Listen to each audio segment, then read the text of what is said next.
नमस्कार, बहुत स्वागत है आपका। मैं हूं आपके साथ सुमित शर्मा। आगर मालवा से खबर है, कुंडालिया डैम के 8 गेट खोले गए हैं। डैम से लगातार पानी छोड़ा जा रहा है।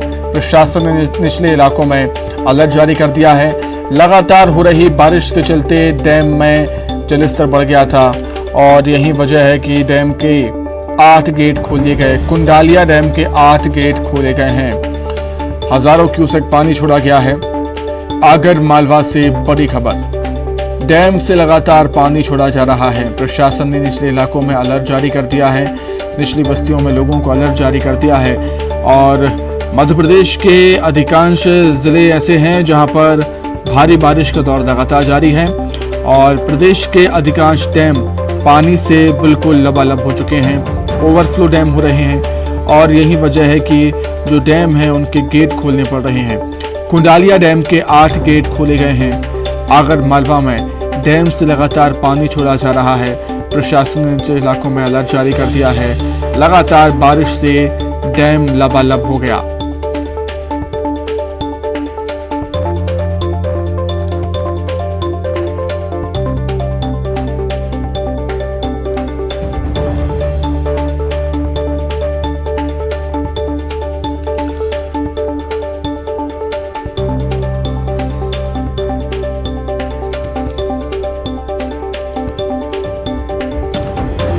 कुंडालिया डैम की तस्वीरें आप देख रहे हैं। हजारों क्यूसेक पानी छोड़ा गया है डैम से और डैम के गेट खोलने के बाद प्रशासन ने निचले इलाकों में अलर्ट जारी कर दिया। ज्यादा जानकारी के लिए आगर मालवा संवाददाता रजनीश सेठी हमारे साथ जुड़ गए हैं फोन पर। रजनीश, मध्य प्रदेश में हम देख रहे हैं भारी बारिश का दौर लगातार जारी है।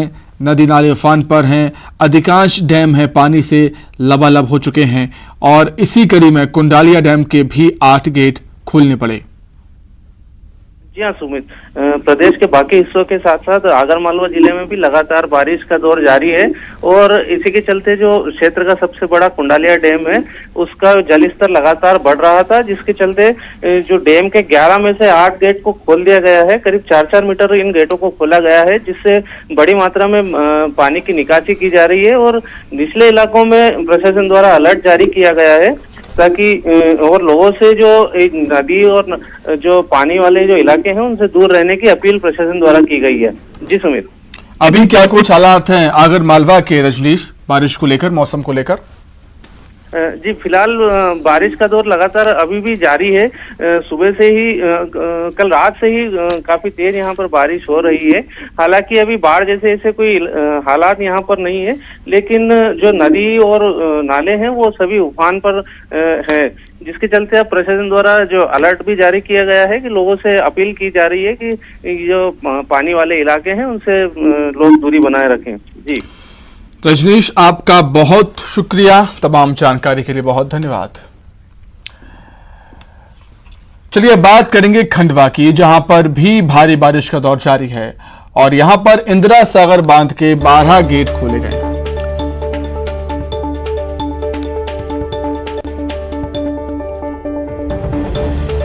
डैम से लगातार पानी छोड़ा जा रहा है। निचले इलाकों में अलर्ट जारी कर दिया गया है। ओमकारेश्वर में भी आज बांध के गेट खोले जाएंगे, डैम के गेट खोले जाएंगे। तो खंडवा से तस्वीरें आप देख रहे हैं। ओमकार इंदिरा सागर बांध की तस्वीरें हैं। इंदिरा सागर बांध के 12 गेट खोले गए हैं। हजारों क्यूसेक पानी छोड़ा गया। ज्यादा जानकारी के लिए बातचीत करेंगे। हरेंद्रनाथ ठाकुर खंडवा संवाददाता जुड़ गए हैं फोन पर। हरेंद्रनाथ, भारी बारिश के चलते इंदिरा सागर डैम भी पानी से लबालब, यही वजह है कि बड़ी संख्या में एक साथ 12 गेट खोलने पड़े। जी बिल्कुल सुमित, जो दर्शकों को बताना चाहता हूं कि जो इंदिरा सागर बांध के गेट रात में खोल दिए गए थे, इसका असर ये हुआ कि इंदिरा सागर के बाद अब ओंकारेश्वर बांध के गेट खोलने की तैयारी कर दी गई है। अभी सुबह 11 बजे तक जो पूरा अभी अलर्ट जारी किया गया, पूरे क्षेत्र में मुनादी करवा दी गई है।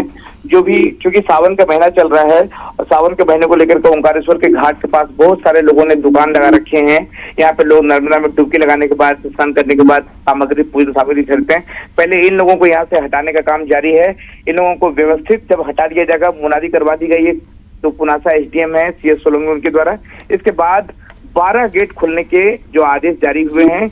यहाँ से 5400 क्यूमेक्स पानी छोड़ा जाएगा और डाउन स्ट्रीम में जो वीक गांव है यहाँ पे सभी अलर्ट जारी कर दिए गए हैं, ताकि जो बाढ़ जैसी स्थिति जो निर्मित होगी निचले इलाकों में कोई खतरा ना हो, इसको लेकर के पूरी तरह से अलर्ट जारी किया गया है। सुमित, बिल्कुल हरेंद्र, हम देखते हैं कि जब भी डैम के गेट खोले जाते हैं तो लोगों की भीड़ पानी को देखने के लिए और जल के तेज बहाव को देखने के लिए वहां पर मौजूद होती है। क्या सुरक्षा के इंतजाम डैम के पास? जी बिल्कुल सुमित, बिल्कुल सही कहा आपने कि जब डैम के गेट खोले जाते हैं तो लोग नजारा का लुत्फ उठाने के लिए यहाँ पे पहुंचते हैं और हादसे का अमूमन शिकार हो जाया करते हैं। लेकिन इस बार खंडवा जिला प्रशासन ने CSF की टीम लगा रखी है यहाँ पे, जो जहाँ से डैम गेट खोले गए हैं यहाँ पर किसी की भी प्रवेश की जो प्रतिबंधित कर दिया गया, कोई भी यहाँ पर प्रवेश नहीं कर सकता है। जो प्रशासन के लोग हैं सिर्फ उन्हें ही प्रवेश की अनुमति दी गई है। और जो भी यहाँ से जो निकले जो डाउन स्ट्रीम के जो भी गाँव हैं, यहाँ पे भी कुछ जगह पे जो मोटका चौकी है, इसके साथ ही मांधाता थाना है, सभी को अलर्ट किया गया है कि जो लोग बाढ़ वाली स्थिति निर्मित होने के बाद, जाहिर सी बात है कि 2 घंटे 3 घंटे बाद इसका असर देखने को मिलेगा। जैसे गेट खोले जाते हैं तो निचले इलाके में लोग क्या यहाँ चहलकदमी करने और सेल्फी लेने के लिए पहुंचते हैं। तो इस तरह के हालात के बीच में लोग लापरवाह ना बने, इसके लिए प्रशासन ने पुख्ता व्यवस्था कर रखी है। सुमित, ठीक है हरेंद्र नाथ, आपका बहुत धन्यवाद तमाम जानकारी के लिए।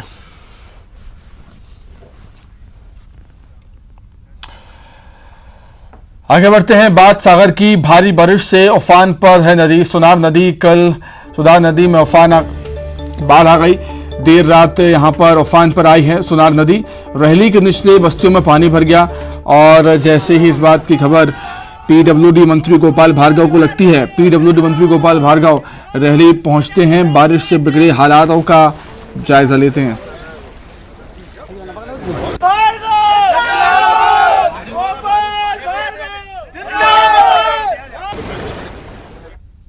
ज्यादा जानकारी के लिए हम बातचीत करेंगे, संवाददाता रचित दुबे जुड़ गए हैं फोन पर।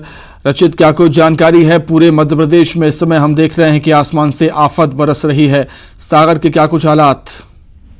जी, प्रदेश में लगातार हो रही तेज बारिश से हालात खराब हैं, तो वहीं सागर जिले में भी लगातार बारिश हो रही। कल देर रात सुनार नदी उफान पर आ गई, जिससे निचली बस्तियों में पानी भर गया। घरों में करीब 6-7 फुट तक जल भराव की स्थिति पैदा हो गई थी। जब इसकी सूचना मिली तो मंत्री गोपाल भार्गव रात करीब 1 बजे रहली पहुंचे और कार्यकर्ताओं के साथ उन्होंने निचली बस्तियों में हालात का जायजा लिया और वो खुद 6 फुट पानी में अंदर घुस गए और घर घर जाकर उन्होंने लोगों से हालात की जायजा लिया और तुरंत प्रशासन को बुलाकर राहत और बचाव कार्य के निर्देश दिए। सुमित,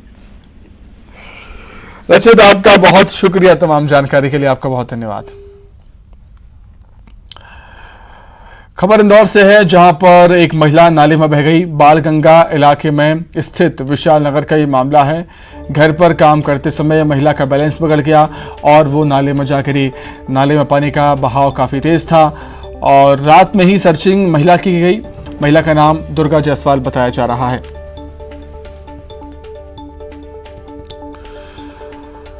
तो इंदौर से बड़ी खबर है, बालगंगा इलाके में स्थित विशाल नगर में एक महिला नाले में बह गई है।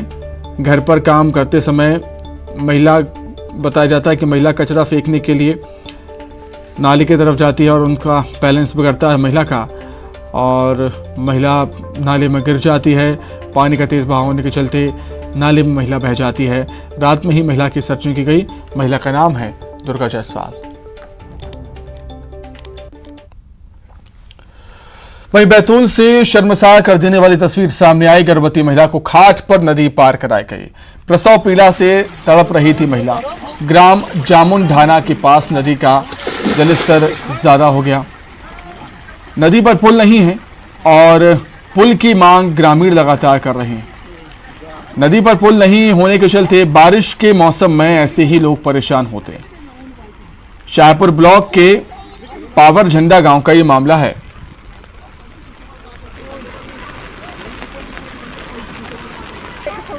ये तस्वीरें आप देख सकते हैं किस तरीके से जो लोग हैं वो गर्भवती महिला को खाट पर लिटाकर नदी पार करा रहे हैं। क्योंकि एम्बुलेंस गांव तक नहीं आ पाती, आएगी कैसे, पुल ही नहीं है, नदी के बीचों बीच तो एम्बुलेंस आने से रही। ग्राम जामुन ढाना के पास नदी का जलस्तर ज्यादा हो गया। बैतूल में पिछले 3 दिनों से भारी बारिश का दौर लगातार जारी है और जब ऐसे हालात बन जाते हैं तो लोगों को काफ़ी दिक्कतें होती हैं। दिक्कतें कैसी होती हैं, तस्वीरें साफ बयां कर रही हैं कि अगर कोई बीमार हो जाए तो एम्बुलेंस तक नहीं पहुंच पाती है गांव। पुल नहीं है नदी के ऊपर, पुल की लोग कई सालों से मांग कर रहे हैं, लेकिन उनकी मांगों पर ध्यान नहीं दिया जाता, उनकी सुनने वाला कोई नहीं है। और जब कोई बीमार पड़ता है तो इस तरीके से खाट पर लेटाकर उसको एम्बुलेंस तक पहुंचाया जाता है। इस मामले में गर्भवती महिला को प्रसव पीड़ा हुई तो उसे खाट पर लेटाकर नदी पार कराई गई। प्रसव पीड़ा से महिला तड़प रही थी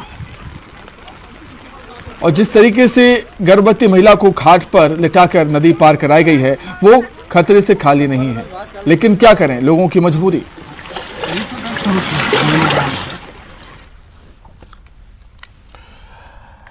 आगे बढ़ते हैं, सतना से बड़ी खबर है। तेज रफ्तार यात्री बस पलटी है, हादसे में 30 से ज्यादा लोग घायल हो गए हैं, 3 की हालत नाजुक है। हादसे के वक्त 50 लोग बस में सवार थे। कोटा नागौद के रैकवार गांव के पास ये हादसा हुआ। सतना से बड़ी खबर आपको बता रहे हैं, तेज रफ्तार यात्री बस पलट गई। हादसे में 30 से ज्यादा यात्री घायल हो गए, जिनमें से 3 की हालत नाजुक है। हादसे के वक्त 50 लोग बस में सवार थे। कोटा नागौद के रैकवार गांव के पास ये हादसा हुआ है। अधिक जानकारी के लिए बातचीत करेंगे सतना संवाददाता शिवेंद्र सिंह बघेल, जुड़े हुए हैं फोन पर। शिवेंद्र, क्या कुछ जानकारी है, किन परिस्थितियों में हादसा हुआ, ये कैसे पलटी बस?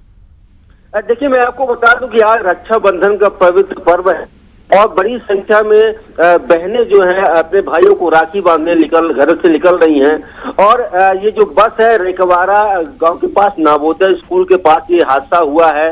तेज रफ्तार ये जो बस है सड़क से फिसलकर खेत में जा पलटी है। इस हादसे में 30 यात्री घायल हुए हैं, जिनमें से ज्यादातर महिलाएं हैं। सभी घायलों को सामुदायिक स्वास्थ्य केंद्र नागौद में भर्ती कराया गया है, जिनमें से 3 की हालत नाजुक बनी हुई है। और ये जो बस थी ये कोटा से सतना आ रही थी और कोटा कोच की ये बस थी, ओवरलोड बस थी, 32 सीटर ये बस थी और जिसमें से 50 से ज्यादा यात्री सवार थे और ये हादसे का शिकार हो गए। जो गंभीर घायल हैं उनमें से 3 को सतना जिला अस्पताल रेफर किया गया है। जी ठीक है शिवेंद्र, बहुत शुक्रिया तमाम जानकारी के लिए।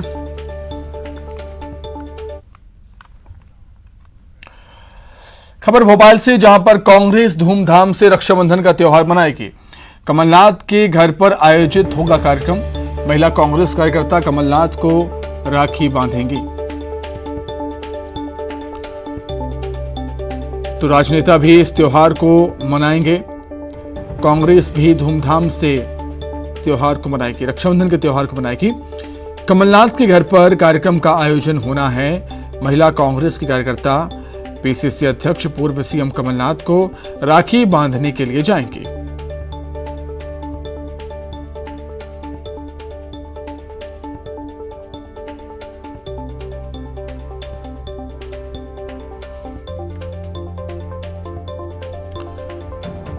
तो पूरे देश में, प्रदेश में रक्षाबंधन का त्योहार धूमधाम से मनाया जा रहा है।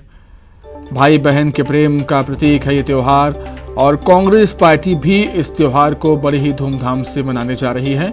कमलनाथ के घर पर कार्यक्रम का आयोजन होगा। महिला कांग्रेसी कार्यकर्ता कमलनाथ को राखी बांधेंगे। वहीं कांग्रेस में टिकट की सिफारिश करने वालों की अब खैर नहीं। नगरीय निकाय चुनाव में टिकट की सिफारिश करने वाले विधायकों, जिलाध्यक्षों की रिपोर्ट तैयार हुई है। कांग्रेस के प्रदेश अध्यक्ष कमलनाथ ने 20 लोगों की टीम बनाकर समीक्षा की। जिन विधायकों और जिलाध्यक्षों ने पार्षदों के टिकट की सिफारिश की थी, उनके परफॉर्मेंस रिपोर्ट तैयार की टीम ने। 20 विधायक की रिपोर्ट बेहद खराब। अपनी विधानसभा में टिकट दिलाने के बाद भी प्रत्याशियों को वो जिता नहीं पाए। 15 से 20 जिलाध्यक्ष की परफॉर्मेंस भी खराब है। जल्द ही बदले जा सकते हैं 20 जिलाध्यक्ष, ऐसे संकेत मिल रहे हैं। महापौर के टिकट की सिफारिश करने वाले दिग्गजों के पैनल की भी समीक्षा हो रही है। मौजूदा परफॉर्मेंस रिपोर्ट का विधानसभा टिकट पर असर पड़ेगा।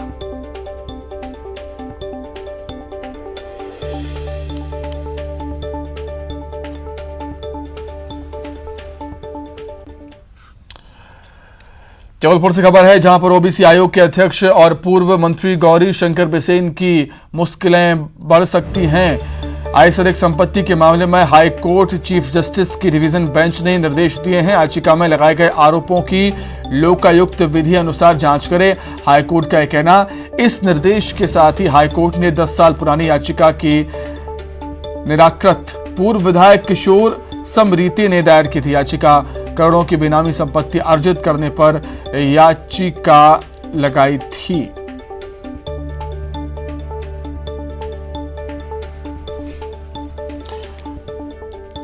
ज्यादा जानकारी के लिए हम बातचीत करेंगे, संवाददाता प्रतीक अवस्थी जुड़े हुए हैं फोन पर। प्रतीक, क्या कुछ मामला है और कितना पुराना ये मामला? देखिए सुमित, 2012 में एक याचिका, जनहित याचिका मध्य प्रदेश हाईकोर्ट में दायर की गई थी। ये याचिका पूर्व विधायक किशोर समरीति द्वारा दायर की गई थी और मूल रूप से इसमें आरोप लगाए गए थे कि तत्कालीन समय में मंत्री थे गौरीशंकर बिसेन, फिलहाल ओबीसी आयोग के अध्यक्ष है, इनके द्वारा करोड़ों की जो है अनुपातहीन संपत्ति अर्जित की गई है। चूंकि 1984 में जब वो किसी पद पर नहीं थे उस समय की संपत्तियां और बतौर विधायक और मंत्री रहते हुए बीते कई सालों में जो संपत्तियां अर्जित की गई करोड़ों की, वो अनुपातहीन संपत्ति है और पूरे मामले की जांच की जानी चाहिए। पूरे मामले को लेकर के पूर्व में बिसेन सुप्रीम कोर्ट भी पहुंचे थे, वहां से रोक लगी थी, लेकिन फिर वो रोक हटी। फिर मामला 2017 में रीस्टेट हुआ था और अभी 10 सालों बाद चीफ जस्टिस की डिवीजन बेंच ने इस पूरे मामले को निराकृत किया। ये निर्देश दिए हैं कि जो भी आरोप इस याचिका में लगाए गए हैं उन तमाम तथ्यों की विधि अनुसार जो है जांच करके लोकायुक्त कार्रवाई करे। तो बेशक अगर ये आरोप सही पाए जाते हैं तो मुश्किलें बढ़ सकती हैं और अगर आरोप निराधार हैं तो फिर बेशक कहीं ना कहीं क्लीन चिट सी जो है वो गौरीशंकर बिसेन को मिलेगी। ठीक है प्रतीक, बहुत धन्यवाद आपका तमाम जानकारी के लिए।